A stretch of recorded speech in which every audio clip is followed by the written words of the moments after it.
SP news కి స్వాగతం. ముందుగా బులెటిన్ లో హెడ్లైన్స్.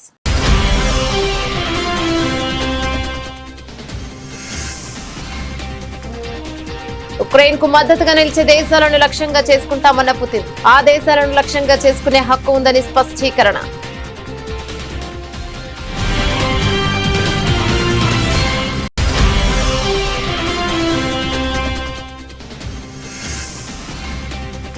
అమెరికా ఒత్తిడిని పట్టించుకోం, రష్యా నుంచి చమురు కొనుగోలు చేస్తామని తేల్చి చెప్పిన కేంద్ర ఆర్థిక మంత్రి నిర్మలా సీతారామన్.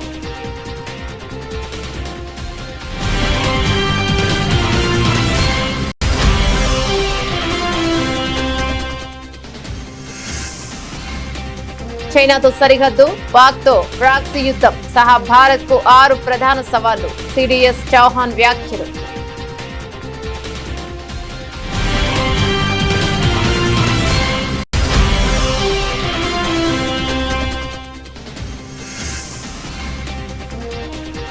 అయోధ్యలో భూటాన్ ప్రధాని రామ్లల్లాను దర్శించుకున్న తొలి విదేశీ అధినేతగా ఘనత.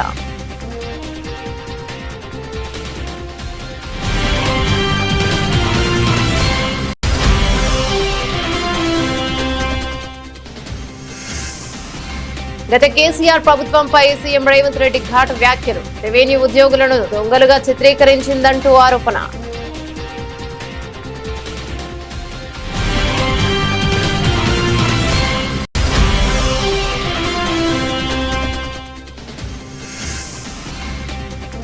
తురకపాలెంలో వరుస మరణాలు. ఎమర్జెన్సీ ప్రకటించాలని సీఎం చంద్రబాబు ఆదేశం.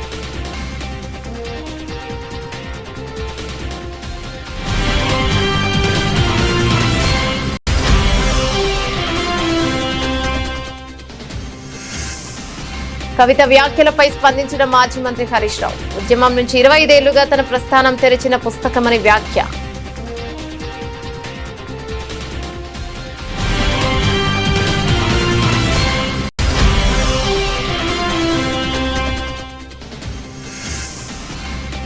ప్రజల ఆస్తులు దోచిపెడుతున్నారంటూ చంద్రబాబుపై జగన్ ఫైర్. కమిషన్ల కోసమే కాలేజీల ప్రైవేటీకరణ చేస్తున్నారని ఆరోపణ.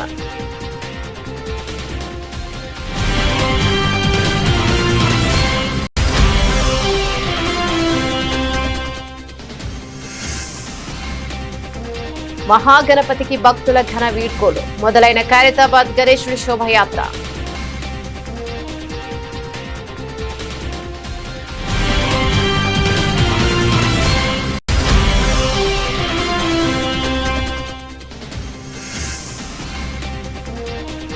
భారత్ పై ట్రంప్ యూటర్న్. కొద్ది గంటల్లోనే మాట మార్పు. వెనక్కి తగ్గిన అమెరికా అధ్యక్షుడు.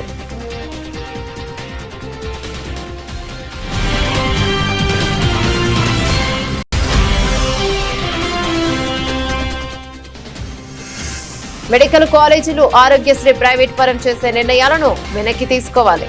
ప్రభుత్వాన్ని డిమాండ్ చేసిన మాజీ మంత్రి శాఖ శైలజనాథ్.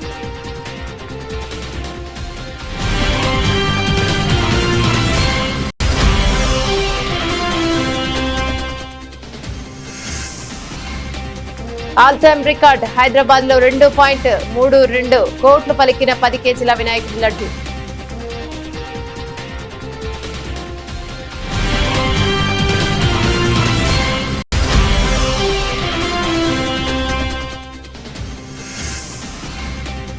ఆసియా కప్ వేట షురు. దుబాయ్ లో ప్రాక్టీస్ ప్రారంభించిన భారత జట్టు. డిఫెండింగ్ ఛాంపియన్ గా బరిలోకి దిగుతున్న టీమిండియా.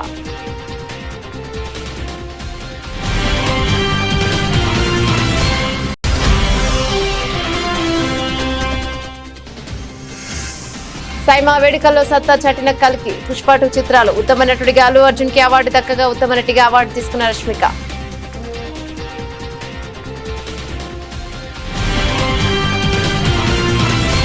డీటెయిల్స్ చూస్తే, ఉక్రెయిన్ తో యుద్ధం కొనసాగుతున్న ప్రస్తుత పరిస్థితుల్లో తమకు వ్యతిరేకంగా వ్యవహరించే దేశాలను చట్టబద్దమైన లక్ష్యాలను పరిగణించే అధికారం తమకు ఉంటుందని రష్యా అధ్యక్షుడు వ్లాదిమిర్ పుతిన్ స్పష్టం చేశారు. ఉక్రెయిన్ కు మద్దతుగా ఆ దేశంలో తమ సైనిక దళాలను మోహరించే ఏ దేశాలనైనా తమ సైన్యం లక్ష్యంగా చేసుకుంటోందని ఆయన హెచ్చరించారు. ఉక్రెయిన్ కు అనుకూలంగా బలగాలను మోహరించడం దీర్ఘకాలిక శాంతికి ఏమాత్రం దోహదం చేయదని పుతిన్ అభిప్రాయపడ్డారు. పశ్చిమ దేశాలతో ఉక్రెయిన్ కొనసాగిస్తున్న సన్నిహిత సైనిక సంబంధాలే ప్రస్తుత సంఘర్షణకు ప్రధాన కారణమని ఆయన పేర్కొన్నారు.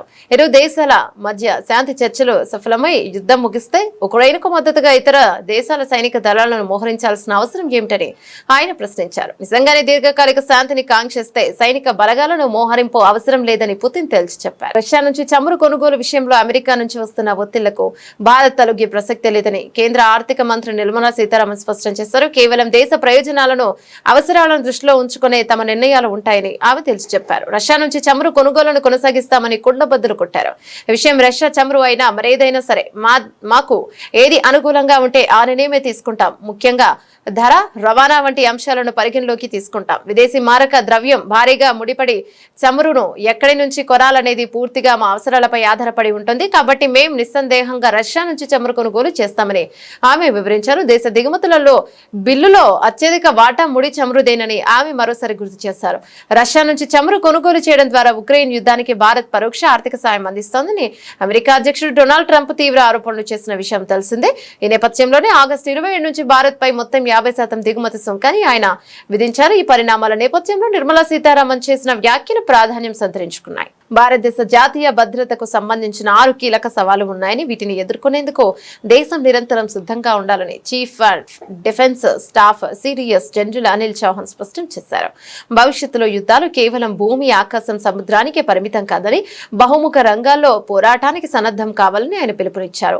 గోరఖ్పూర్ లో జరిగిన ఒక కార్యక్రమంలో ఆయన మాట్లాడుతూ దేశం ఎదుర్కొంటున్న సవాళ్లలో చైనాతో పరిష్కారం కాని సరిహద్దు వివాదమే అతి పెద్దదని సిడిఎస్ చౌహాన్ నొక్కి చెప్పారు. 1000 గాయాలతో భారత్ ను దెబ్బతీయాలి అనే పాకిస్తాన్ ప్రాక్సీ యుద్ధ వ్యూహం రెండో ప్రధాన సవాలు అని ఆయన పేర్కొన్నారు. ఈ సమస్యలు తాత్కాలికమైనవి కావని, నిరంతరంగా కొనసాగుతున్నాయని, అందుకే వ్యూహాత్మక సంసిద్ధత అత్యంత అవసరమని ఆయన తెలిపారు. సిడిఎస్ వివరించిన ఇతర సవాళ్లలో పొరుగు దేశాల్లో నెలకొన్న రాజకీయ, సామాజిక, ఆర్థిక అస్థిరత మూడోదిగా ఉంది. దీనివల్ల బయట శక్తులు జోక్యం చేసుకునేందుకు ఆస్కారం ఏర్పడుతోందని ఆయన అన్నారు. యుద్ధ స్వరూపం పూర్తిగా మారిపోవడం నాలుగో సవాలని, ప్రస్తుత స్పేస్, సైబర్ స్పేస్ వంటి రంగాలకు కూడా పోరాటాలు విస్తరించాయని వివరించారు. పాకిస్తాన్, చైనాల అణ్వాయుధ సామర్థ్యాలు 5వ సవాలు కాగా, సైనిక టెక్నాలజీలో వస్తున్న వేగవంతమైన మార్పులు 6వ సవాలని ఆయన పేర్కొన్నారు. राष्ट्रीय सुरक्षा कोई साधारण विषय नहीं है। इसका लेख जो है प्रोफेसर हर्ष जी ने पहले ही बताया। ये एक ही अत्यंत व्यापक, अतिबृहत और महत्वपूर्ण विषय है। हर वर्ग, हर क्षेत्र के लोग इसे अपने ही दृष्टिकोण और अपने ही नज़रिए से देखते हैं। इसका एक बहुत अच्छा एग्जाम्पल हर जी ने दिया था, एक हाथी का, जिसके सामने जो है 7 लोगों को, जिनकी आंखों पे पट्टियाँ थी, उनसे पूछा गया कि उसके बारे में वो क्या समझते हैं, और सबका अलग अलग दृष्टिकोण था, लेकिन विषय एक ही था। अगर किसी राजनीति या राजदूत को पूछेंगे कि राष्ट्रीय सुरक्षा क्या है, तो वह उसे गठबंधन के तौर पे देखेगा या द्विपक्षीय या बहुपक्षीय रिश्तों के बारे में बात करेगा, जिससे कि राष्ट्रीय सुरक्षा हासिल की जा सके। एक अगर इकोनॉमिस्ट हो या अर्थशास्त्री हो, तो वह आर्थिक संप्रभुता की दृष्टि से राष्ट्रीय सुरक्षा को देखेगा। मैं एक सैनिक हूँ। मैंने 44 साल अपनी सर्विस जो है यूनिफॉर्म में बिताई है, और मेरा जो दृष्टिकोण है वो थोड़ा सा भिन्न होगा, अलग होगा। तो आज के जो अभिभाषण में आप लोग को अगर कोई मिलिट्री तरफ का झुकाव नज़र आए, वो स्वाभाविक है। भारतवर्ष के सबसे वास्तविक रणनीतिक विचारक, ओरिजिनल स्ट्रैटेजिक थिंकर चाणक्य से मुझे यकीन है आप सब लोग परिचित होंगे। उन्होंने अपने ग्रंथ अर्थशास्त्र में राष्ट्र के लिए 4 प्रमुख प्रकार के खतरों का वर्णन किया था। सबसे पहला था आंतरिक खतरे, इंटरनल थ्रेट्स। ये खतरे राष्ट्र के भीतर उत्पन्न होते हैं, जैसे अंदरूनी विद्रोह, क्रांति, आंतरिक अशांति और अलगाववाद। భూటాన్ ప్రధానమంత్రి దాసో షెరింగ్ టొబ్గే అయోధ్య శ్రీరాముడి ఆలయాన్ని దర్శించుకున్నారు. ఈ పవిత్ర క్షేత్రాన్ని సందర్శించిన తొలి విదేశీ దేశాధినేతగా ఆయన నిలిచారు. ప్రస్తుతం 4 రోజుల భారత పర్యటనలో ఉన్న టొబ్గే తన భార్య తాపి డోమాతో కలిసి అయోధ్యకు వచ్చేశారు. ఇక ఈ పర్యటన ఒక చారిత్రక మైలురాయి అని భారత విదేశాంగ శాఖ అభివర్ణించింది. దాదాపుగా 1:40 పాటు టొబ్కే దంపతుల ఆలయ ప్రాంగణంలో గడిపారు. గర్భగుడిలో రామ్ లల్లాకు ప్రత్యేక పూజలు నిర్వహించారు. అనంతరం రామ్ దర్బార్ ఆలయాలతో పాటు కుబేరతిల, జటాయు, సప్త మండపాలను కూడా సందర్శించారు. ఆలయ నిర్మాణ పనులను ఆసక్తిగా గమనించారు. శ్రీరామ్ జన్మభూమి తీర్థ క్షేత్ర ట్రస్ట్ ప్రధాన కార్యదర్శి చంపత్ రాయ్ వారికి స్వాగతం పలికి ఆలయ విశేషాలను వివరించారు.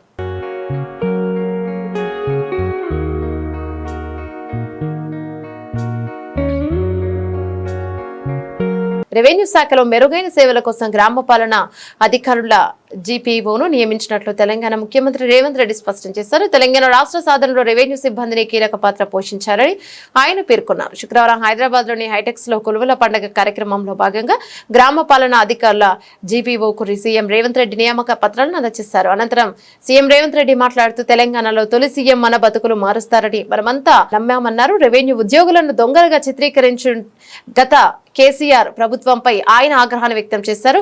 ప్రజలను దోచుకున్నది రెవెన్యూ ఉద్యోగులే అన్నట్లుగా చిత్రీకరించిందని ఆయన విమర్శించారు. భూమికి తెలంగాణ ప్రజలకు విడదీయరాని అనుబంధం ఉందని ఇక సందర్భంగా ఆయన అభిప్రాయపడ్డారు. చరిత్రలో భూమి చుట్టూ జరిగిన ఉద్యమాలు ఎన్నో ఉన్నాయని పేర్కొన్నారు. గతంలో కాంగ్రెస్ పార్టీ అధికారంలో ఉన్నప్పుడే పోడు భూముల పంపిణీ చేసిందని గుర్తు చేశారు. గత పాలకులు భూములను కొలగొట్టేందుకే ధరణిని తీసుకొచ్చారని ఆరోపించారు. భూ సమస్యల పరిష్కారం కాకుండా మిమ్మల్ని బలి పశువులను చేశారంటూ ప్రజలను ఉద్దేశించి ఆయన వ్యాఖ్యానించారు. ఆ పాపాలు బయటకు వస్తాయని వీఆర్ఏలను తొలగించారని వివరించారు. కూలిపోయిన కాళేశ్వరాన్ని చూపించి ఆ పార్టీని రద్దు చేస్తారా, లేకపోతే వాళ్ళందరినీ వీళ్ళని తొలగించినట్టు మొత్తం ఉద్యోగాల నుంచి తొలగించడానికి అవకాశం ఉందా అని నేను అడిగిన. నిజంగానే చిన్నదో పెద్దదో తప్పు జరిగితే మొత్తం వ్యవస్థనే రద్దు చేసిండు. 1,00,000 కోట్లు ఖర్చు పెట్టిన కాళేశ్వరం కట్టడం కూలడం 3 ఏళ్లలోనే జరిగిపోయింది. మరి వాళ్ళనేమనాలి, వాళ్ళకేం శిక్ష విధించాలనో నేను కాదు, ఈ ప్రశ్న నేను అడగను. వేలాది మంది గ్రామ పాలన అధికారులు గ్రామాన వాళ్ళే అడుగుతారు, వాళ్ళే సమర్థించుకుంటారు, వాళ్ళే పేదలకు సేవలు చేస్తారు, వాళ్ళే రైతుల సమస్యల్ని పరిష్కరించే బాధ్యత తీసుకుంటారు. ఎందుకంటే ఎంతో వ్యతిరేకత వారు కల్పించిన ఈరోజు మా రెవెన్యూ శాఖ మంత్రి బలంగా వాదించి ఈరోజు ఈ వ్యవస్థను పునరుద్ధరిస్తున్నాడు. ఇవాళ పూర్తి బాధ్యత రెవెన్యూ మంత్రి పొంగులేటి శ్రీనివాసరెడ్డి గారు మీ తరఫున వకాల్తు తీసుకున్నాడు. నాకు వారి పట్ల మీ పట్ల సంపూర్ణమైన విశ్వాసం ఉన్నది, నమ్మకం ఉన్నది. తెలంగాణ సాధనలో భాగస్వాములైన మీరు, ప్రజాపాలన అధికారంలోకి రావడానికి భాగస్వాములైన మీరు ఈ ప్రభుత్వానికి చెడ్డ పేరు వస్తే నాకు, మీకు, మీ సోదరుడు పొంగులేటి శ్రీనివాసరెడ్డి గారికి కూడా చెడ్డ పేరు కాదా? ఇవాళ అందుకే ఏ చెడ్డ పేరు రాకుండా ఖచ్చితంగా మంచి పరిపాలన అందించి భూభారతి చట్టాన్ని అమలు చేయడమే కాదు, సాదా బైనామాలను కూడా ఎక్కడ వివాదాలకు తావు లేకుండా ఖచ్చితంగా మా గ్రామ పాలన అధికారులు అమలు చేస్తారని మంత్రివర్గానికి నేను హామీ ఇచ్చిన. గుంటూరు జిల్లా తురకపాలెం గ్రామంలో గత 2 నెలలుగా చోటు చేసుకుంటున్న వరుస మరణాలు తీవ్ర కలకలం రేపుతున్న నేపథ్యంలో ముఖ్యమంత్రి చంద్రబాబు పరిస్థితిని సమీక్షించేందుకు రంగంలోకి దిగారు. గ్రామంలో నెలకొన్న పరిస్థితులను హెల్త్ ఎమర్జెన్సీగా పరిగణించాలని, తక్షణం చర్యలు చేపట్టాలని వైద్యారోగ్య శాఖ అధికారులను ఆయన ఆదేశించారు. తన క్యాంపు కార్యాలయంలో ఉన్నతాధికారులతో అత్యవసర సమావేశం నిర్వహించిన సీఎం ఈ సమస్య మూలాలను గుర్తించి ప్రజల్లో భరోసా నింపాలని స్పష్టం చేశారు. గడిచిన జూలై ఆగస్టు నెలలో గ్రామంలో 10ల సంఖ్యలో ప్రజలు అంతుచిక్కని వ్యాధితో మరణించడంపై సీఎం చంద్రబాబు తీవ్ర ఆందోళన వ్యక్తం చేశారు. దీనిపై సమగ్ర దర్యాప్తు జరిపి అసలు కారణాలను నిగ్గు తేల్చాలని సూచించారు. తక్షణ కార్యాచరణలో భాగంగా ఈ శని ఆదివారంలో ప్రత్యేక వైద్య బృందాలను గ్రామానికి పంపించి ప్రతి ఒక్కరికి నిర్దేశించిన 42 రకాల వైద్య పరీక్షలు నిర్వహించాలని ఆదేశించారు. సోమవారం నాటికి గ్రామస్తులందరినీ హెల్త్ ప్రొఫైల్ సిద్ధం చేసి తనకు నివేదించాలని గడువు విధించారు. అనారోగ్యంతో తీవ్రంగా బాధపడుతున్న వారిని వెంటనే ఆసుపత్రులకు తరలించి మెరుగైన చికిత్స అందించాలని స్పష్టం చేశారు. మాజీ మంత్రి బీఆర్ఎస్ నేత హరీష్ రావుపై ఇటీవల కల్వకుంట్ల కవిత తీవ్ర స్థాయిలో విమర్శలు చేసిన విషయం విదితమే. కవితను పార్టీ నుంచి సస్పెండ్ చేసిన నేపథ్యంలో ఆమె ఎమ్మెల్సీ పదవికి రాజీనామా చేశారు. ఈ క్రమంలో బీఆర్ఎస్ కవిత శ్రేణుల మధ్య మాటల యుద్ధం జరుగుతుంది. కవిత చేసిన వ్యాఖ్యలపై హరీష్ రావు స్పందిస్తూ తనపై ఆరోపణలు చేస్తున్న వారి విజ్ఞతకే దానిని వదిలేస్తున్నారన్నారు. ఉద్యమం నుంచి 25 ఏళ్లుగా తన ప్రస్థానం తెరిచిన పుస్తకమని ఆయన అన్నారు. ఇటీవల తనపైన పార్టీ పైన కొందరు ఆరోపణలు చేశారని, అయితే అవి ఎందుకు చేశారో, ఎవరి లబ్ధి కోసం చేశారో వారి విజ్ఞతకే వదిలివేస్తున్నారని హరీష్ రావు పేర్కొన్నారు. ఇదే క్రమంలో రేవంత్ రెడ్డి సర్కార్ పైన హరీష్ రావు విమర్శలు చేశారు. నా 25 ఏళ్ల రాజకీయ ప్రస్థానం తెలంగాణ ప్రజల ముందు ఒక తెరిచిన పుస్తకం లాంటిది. సరే, గత కొంతకాలంగా మా పార్టీ పైన అదేవిధంగా నా పైన కొన్ని రాజకీయ పార్టీలు చేస్తున్నటువంటి వ్యాఖ్యలనే వారు కూడా చేయడం జరిగింది. అయితే ఆ వ్యాఖ్యలు వారు ఎందుకు చేశారో అది వారి విజ్ఞతకే నేను వదిలేస్తున్నాను. కేసీఆర్ గారి నాయకత్వంలో గత 2.5 దశాబ్దాల కాలంగా ఒక క్రమశిక్షణ కలిగిన కార్యకర్తగా రాష్ట్ర సాధనలో, రాష్ట్ర అభివృద్ధిలో నేను చూపిన నిబద్ధత, నా పాత్ర అందరికీ తెలిసినటువంటిదే. ఈరోజు రాష్ట్రంలో ఎరువులు దొరకక ఒకవైపు రైతులు గోసపడతా ఉన్నారు, మరొక వైపు వరద ప్రాంతాల ప్రజలు అనేక ఇబ్బందుల్లో ఉన్నారు. కేసీఆర్ గారు దశాబ్ద కాలం ఎంతో కష్టపడి నిర్మించిన వ్యవస్థలను, ఒక్కొక్క వ్యవస్థను ఉద్దేశపూర్వకంగా ఈనాడు రేవంత్ రెడ్డి గారి ప్రభుత్వం కూల్చేటువంటి ప్రయత్నం చేస్తూ ఉంది.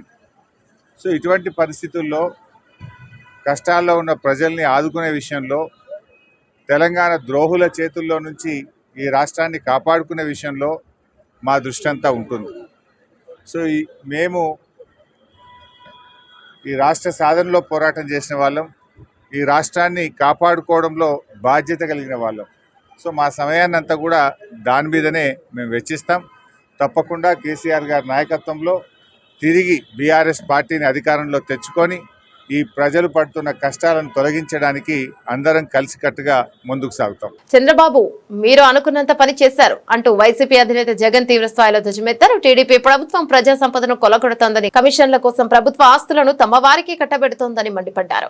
ఎన్నికల ముందు సంపద సృష్టిస్తానని చెప్పి అధికారంలోకి వచ్చాక ప్రజల ఆస్తులను పప్పు బెల్లాల్లా పంచుతున్నారని విమర్శించారు. తమ ప్రభుత్వం నిర్మించిన ప్రభుత్వ మెడికల్ కాలేజీలను ప్రైవేటు పరం చేయాలని కేబినెట్ లో తీసుకున్న నిర్ణయం అవినీతికి పరాకాష్ఠ జగన్ అభివర్ణించారు.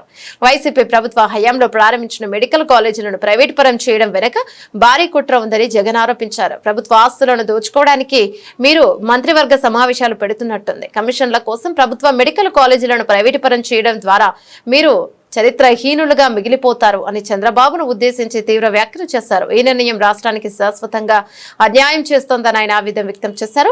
రాష్ట్రంలో వైద్య విద్య అభివృద్ధిపై చంద్రబాబుకు చిత్తశుద్ధి లేదని జగన్ విమర్శించారు. 1923 నుంచి 2019 వరకు రాష్ట్రంలో కేవలం 11 ప్రభుత్వ మెడికల్ కాలేజీలు ఉంటే పద్మావతి కాలేజీతో కలిపి 12 ఉన్నాయి. 3 సార్లు ముఖ్యమంత్రిగా ఉన్న మీరు ఒకటంటే ఒక్క ప్రభుత్వ మెడికల్ కాలేజీ అయినా కట్టారా? మేము 5 ఏళ్లలో 17 కొత్త కాలేజీలు ప్రారంభిస్తే వాటిని 5 ఇప్పటికే పనిచేస్తున్నాయి. మీరు బాధ్యతగా పూర్తి చేసి ఉంటే ఈ ఏడాదికి మిగిలిన కాలేజీలు కూడా తరగతులు మొదలయ్యేవి కదా అని ప్రశ్నించారు. వైసీపీ ప్రభుత్వం వచ్చాక రాష్ట్రంలో ఎంబీబీఎస్ సీట్లు 2360 నుంచి 4910కి పెరిగాయని, తమ హయాంలోనే సుమారు 800 కొత్త సీట్లు అందుబాటులోకి వచ్చాయని జగన్ గుర్తు చేశారు. తమ పిల్లలను డాక్టర్లు చేయాలని తల్లిదండ్రులు ఆస్తులు అమ్ముకుని ఉక్రెయిన్, రష్యా వంటి దేశాలకు పంపిస్తున్నారు. అలాంటిది మన రాష్ట్రంలోనే అందుబాటులోకి వస్తున్న వైద్య విద్యను నాశనం చేయడం ఎంతవరకు సమంజసమని ఆయన ప్రభుత్వాన్ని నిలదీశారు. భూముల కోసమే కుట్రపూరిత ప్లాన్ ప్రభుత్వ మెడికల్ కాలేజీలు రావడం వల్ల ఆ ప్రాంతంలో భూముల విలువ అమాంతం పెరిగిందని, ఆ భూములు భవనాలను కట్టేయడానికి ప్రైవేటీకరణ ప్లాన్ చేశారని జగన్ ఆరోపించారు. పులివెందుల కాలేజీకి ఎన్ఎంసీ సీట్లు ఇస్తే వద్దంటూ లేఖ రాసినప్పుడే మీ కుట్ర బయటపడింది. పేదలకు సూపర్ స్పెషాలిటీ సేవలు అందకుండా అడ్డుకుంటున్నారు అని విమర్శించారు. ప్రతి జిల్లాలో ప్రభుత్వ, ప్రైవేటు వైద్య రంగాలు సమతుల్యంగా ఉండాలన్న కనీస అవగాహన లేకుండా నిర్ణయాలు తీసుకుంటున్నారని మండిపడ్డారు. నగరంలోని అత్యంత ప్రతిష్టాత్మకంగా కొలువుదీనున్న ఖైరతాబాద్ శ్రీ విశ్వశాంతి మహాశక్తి గణపతి గంగమ్మ ఒడికి చేరేందుకు బయలుదేరారు. 10 రోజుల పాటు భక్తుల పూజలు అందుకున్న మహాగణపతి శోభాయాత్ర శనివారం ఉదయం వైభవంగా ప్రారంభమైంది. వాస్తవానికి ఉదయం 6 గంటలకు యాత్ర మొదలు కావాల్సి ఉన్న కొద్దిపాటి ఆలస్యంగా గణనాథుని వాహనం పైకి చేర్చి ఊరేగింపు ప్రారంభించారు. 69 అడుగుల ఎత్తు, 50 టన్నుల బరువున్న ఈ భారీ విగ్రహాన్ని హుస్సేన్ సాగర్ కు తరలించేందుకు ఎస్టీసీ ట్రాన్స్పోర్ట్ కు చెందిన 26 టైర్ల ప్రత్యేక వాహనాన్ని వినియోగిస్తున్నారు. దాదాపు 100 టన్నుల బరువును మోయగల సామర్థ్యం ఉన్న ఈ భారీ ర్యాలీపై మహాగణపతిని నిమజ్జన ప్రాంతానికి తీసుకెళ్తున్నారు. మహాగణపతి ఇరువైపులా ఉన్న పూరి జగన్నాథ్ స్వామి, లలిత త్రిపుర సుందరి, లక్ష్మీ సమేత హయగ్రీవ స్వామి, గజ్జలమ్మ దేవత విగ్రహాలను మరో వాహనంపై ఊరేగిస్తున్నారు. మధ్యాహ్నం 2 గంటల సమయంలో ట్యాంక్ బండ్లోని ఎన్టీఆర్ మార్ట్ లో ఉన్న 4 నంబర్ క్రేన్ వద్ద నిమజ్జనాన్ని పూర్తి చేసేలా అధికారులు ప్రణాళిక సిద్ధం చేశారు. ఇందుకోసం జీహెచ్ఎంసీ హుస్సేన్ సాగర్ పరిసరాల్లో మొత్తం 20 క్రేన్లను అందుబాటులోకి ఉంచింది. వాటిలో ఒక భారీ బరువును మోయగల బాహుబలి క్రేన్ కావడం విశేషం. ఖైరతాబాద్ నుంచి మొదలైన ఈ శోభాయాత్ర రాజ్ దూత్ చౌరస్తా, టెలిఫోన్ భవన్, ఇక్బాల్ మినార్, తెలుగు తల్లి ఫ్లైఓవర్ మీదుగా సచివాలయం ముందు నుంచి ఎన్టీఆర్ మార్క్ కు చేరుకుంటుంది. అక్కడ ఏర్పాటు చేసిన ప్రత్యేక క్రెయిన్ సహాయంతో గణనాథుడి నిమజ్జన కార్యక్రమాన్ని పూర్తి చేస్తారు. భారత్ పై అమెరికా అధ్యక్షుడు డొనాల్డ్ ట్రంప్ తన వైఖరిని గంటల వ్యవధిలోనే మార్చుకున్నారు. ముందుగా భారత్ ను అమెరికా కోల్పోయిందంటూ సంచలన వ్యాఖ్యలు చేసి ఆ తర్వాత మాట మార్చారు. తన social media platform truth social China అధ్యక్షుడు షీ జిన్పింగ్, రష్యా అధ్యక్షుడు వ్లాదిమిర్ పుతిన్ తో భారత ప్రధాని నరేంద్ర మోదీ ఉన్న చిత్రాన్ని పోస్ట్ చేసిన ట్రంప్ భారత్, రష్యాలను మనం చైనాకు కోల్పోయినట్లు కనిపిస్తోంది అని వ్యాఖ్యానించారు. ఈ వ్యాఖ్యలు తీవ్ర చర్చనీయాంశం కాగా కొద్ది గంటల తర్వాత వైట్ హౌస్ లో జరిగిన మీడియా సమావేశంలో ఆయన భిన్నంగా స్పందించారు. భారత్ ను చైనా కోల్పోవడం విషయంలో ఎవరినైనా నిందిస్తున్నారా అని ఓ విలేకరి అడగా, అలా జరిగిందని నేను అనుకోవడం లేదు అంటూ ట్రంప్ యూటర్న్ తీసుకున్నారు. ప్రధాని మోదీతో తనకు చాలా మంచి సంబంధాలున్నాయని చెబుతూనే రష్యా నుంచి భారత్ భారీగా చమురు కొనుగోలు చేయడం తనను తీవ్ర నిరాశకు గురి చేసిందన్నారు. I don't think we have. I've been very disappointed that India would be buying so much oil, as you know, from Russia, and I let them know that. We put a very big tariff on India, 50% tariff, very high tariff. I get along very well with Modi, as you know. He's great. He was here a couple of months ago. In fact, we went to the Rose Garden and it was the grass. వేల కోట్ల రూపాయల విలువైన ప్రభుత్వ medical college ఆస్తులపై కన్నేసిన చంద్రబాబు వాటిని దోచుకోవడానికి PPP విధానం తీసుకొచ్చారని, ప్రజారోగ్యాన్ని పనంగా పెట్టి మరీ ట్రస్ట్ మోడల్లో ఉన్న ఆరోగ్యశ్రీని హైబ్రిడ్ మోడల్లోకి మారుస్తున్నారని మాజీ మంత్రి షాకే శైలజనాథ్ ఆగ్రహం వ్యక్తం చేశారు. అనంతరం వైఎస్ఆర్సీపీ కార్యాలయంలో ఆయన మీడియాతో మాట్లాడుతూ ప్రభుత్వ మెడికల్ కాలేజీలను ప్రైవేట్ పరం చేయాలన్న ప్రభుత్వ నిర్ణయాన్ని తక్షణం వెనక్కి తీసుకోవాలని డిమాండ్ చేశారు.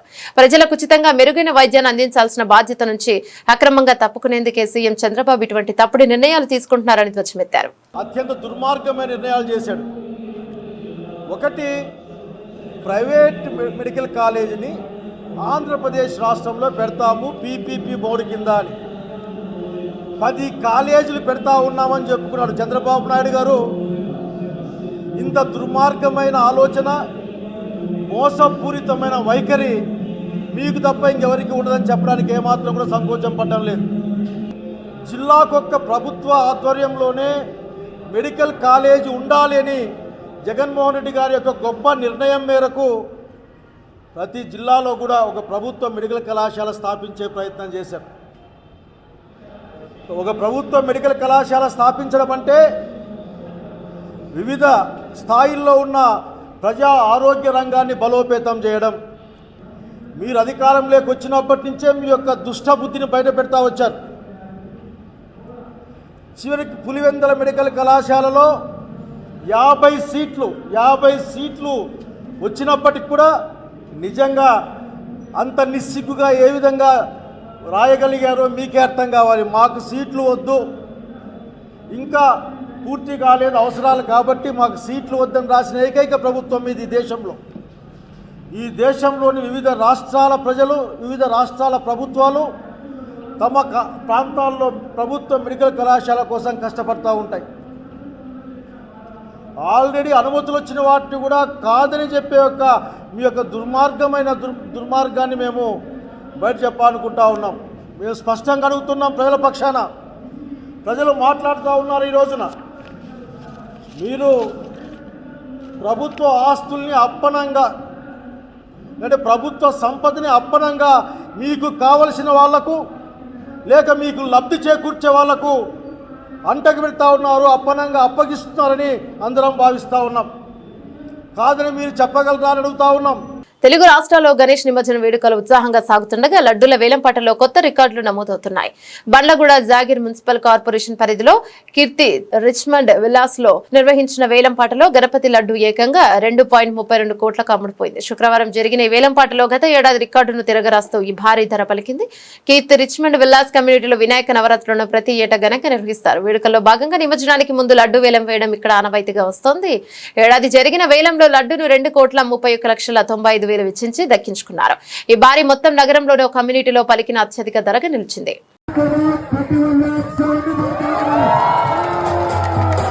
ఆసియా కప్ లో టైటిల్ నిలబెట్టుకునే లక్ష్యంతో డిఫెండింగ్ ఛాంపియన్ భారత క్రికెట్ జట్టు తమ సన్నాహకాలను ప్రారంభించింది.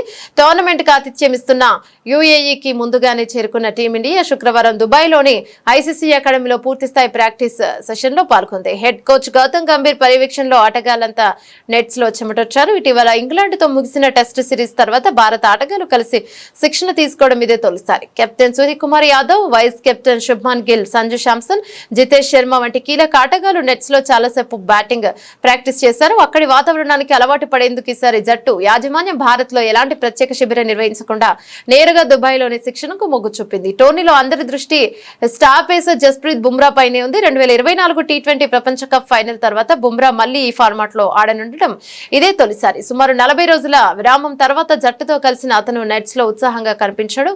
భారత్ టోర్నీలో తమ తొలి మ్యాచ్ ను సెప్టెంబర్ 10న యుఏఈతో ఆడనుంది. తర్వాత సెప్టెంబర్ 14న దాయాది పాకిస్తాన్ తో 19వ ఒమన్ తో తలపడనుంది. భారత్ ఇప్పటికే రికార్డు స్థాయిలో 8 సార్లు ఆసియా కప్ గెలుచుకోవడం విశేషం. ఈ టోర్నమెంట్ లో గ్రూప్ ఏ లో భారత్ తో పాకిస్తాన్, యుఏఈ, ఒమన్ జట్లు ఉండగా గ్రూప్ బి లో శ్రీలంక, బంగ్లాదేశ్, ఆఫ్ఘనిస్తాన్, హాంకాంగ్ ఉన్నాయి. స్పాన్సర్స్ లో లోగోలు లేకుండానే భారత్ ఆటగాళ్లు ప్రాక్టీస్ జెర్సీలతో శిక్షణలో పాల్గొన్నారు. దుబాయ్ లో సైమా హంగామా రేంజ్ లో ఉంది. శుక్రవారం, శనివారంలో ఈ వేడుకలోని ప్లాన్ చేయగా తొలి రోజు తెలుగు, కన్నడ భాషలకి చెందిన నటీనటులు అవార్డు సొంతం చేసుకున్నారు. పుష్ప సినిమాతో దేశవ్యాప్తంగా మంచి పేరు తెచ్చుకున్న అల్లు అర్జున్, రష్మిక మందన సైమా వేడుకల్లో సెంటర్ ఆఫ్ అట్రాక్షన్ కానున్నారు. ఉత్తమ నటుడిగా అల్లు అర్జున్ కి అవార్డు దక్కగా ఉత్తమ నటిగా రష్మిక అవార్డు తీసుకున్నారు. ఇక ఉత్తమ దర్శకుడిగా సుకుమార్, ఉత్తమ సంగీత దర్శకుడిగా దేవిశ్రీ ప్రసాద్ అవార్డులు దక్కించుకున్నారు. ఇక ఉత్తమ చిత్రంగా సైన్స్ ఫిక్షన్ మూవీ కల్కి చిత్రం కనిపించింది. పుష్ప 2 కల్కి చిత్రాలకు ఎక్కువ అవార్డులు దక్కడం విశేషం.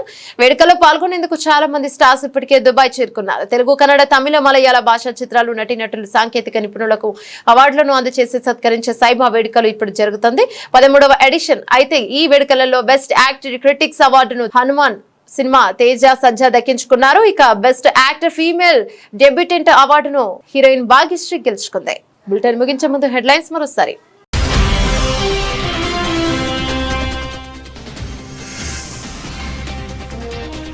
ఉక్రెయిన్ కు మద్దతుగా నిలిచే దేశాలను లక్ష్యంగా చేసుకుంటామన్న పుతిన్. ఆ దేశాలను లక్ష్యంగా చేసుకునే హక్కు ఉందని స్పష్టీకరణ.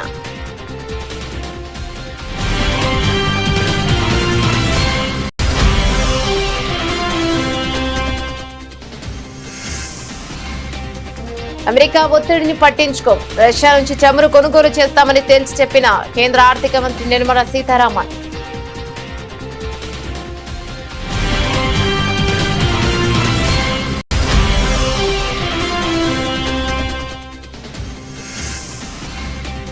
చైనాతో సరిహద్దు, పాక్ తో ప్రాక్సీ యుద్ధం సహా భారత్ కు 6 ప్రధాన సవాళ్లు. సిడిఎస్ చౌహాన్ వ్యాఖ్యలు.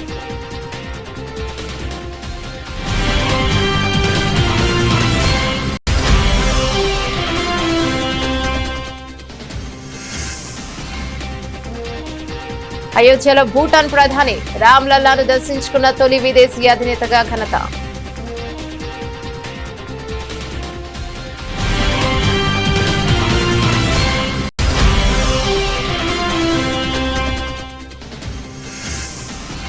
గత కేసీఆర్ ప్రభుత్వంపై సీఎం రేవంత్ రెడ్డి ఘాటు వ్యాఖ్యలు. రెవెన్యూ ఉద్యోగులను దొంగలుగా చిత్రీకరించిందంటూ ఆరోపణ.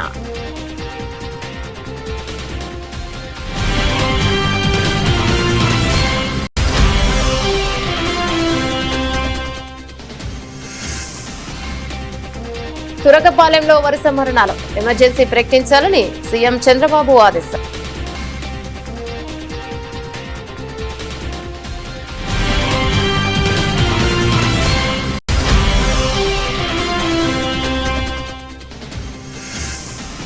కవిత వ్యాఖ్యలపై స్పందించిన మాజీ మంత్రి హరీష్ రావు. ఉద్యమం నుంచి 25 ఏళ్లుగా తన ప్రస్థానం తెరిచిన పుస్తకమని వ్యాఖ్య.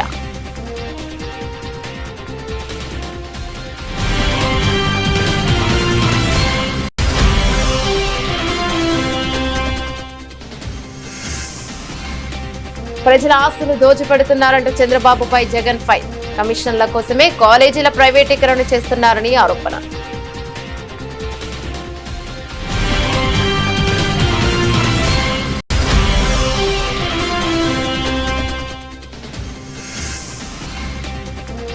మహాగణపతికి భక్తుల ఘన వీడ్కోలు. మొదలైన ఖైరతాబాద్ గణేశుడి శోభయాత్ర.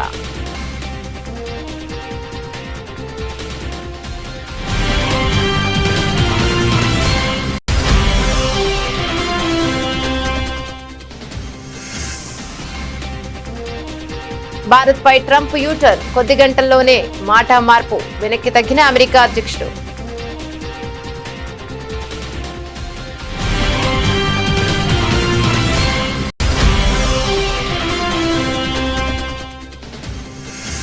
మెడికల్ కాలేజీలు ఆరోగ్యశ్రీ ప్రైవేట్ పరం చేసే నిర్ణయాలను వెనక్కి తీసుకోవాలి.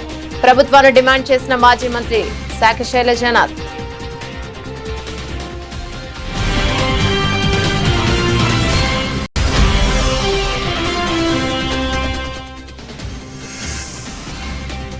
All time record. హైదరాబాద్ లో 2.32 కోట్లు పలికిన 10 కేజీల వినాయకుడి లడ్డు.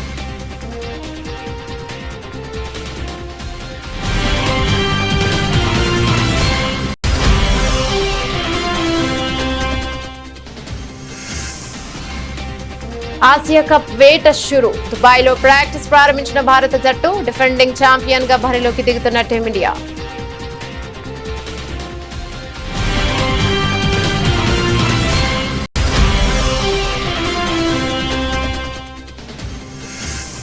సైమా వేడుకల్లో సత్తా చాటిన కల్కి. పుష్ప 2 చిత్రాలు. ఉత్తమ నటుడిగా అల్లు అర్జున్ కి అవార్డు దక్కగా ఉత్తమ నటిగా అవార్డు తీసుకున్న రష్మిక.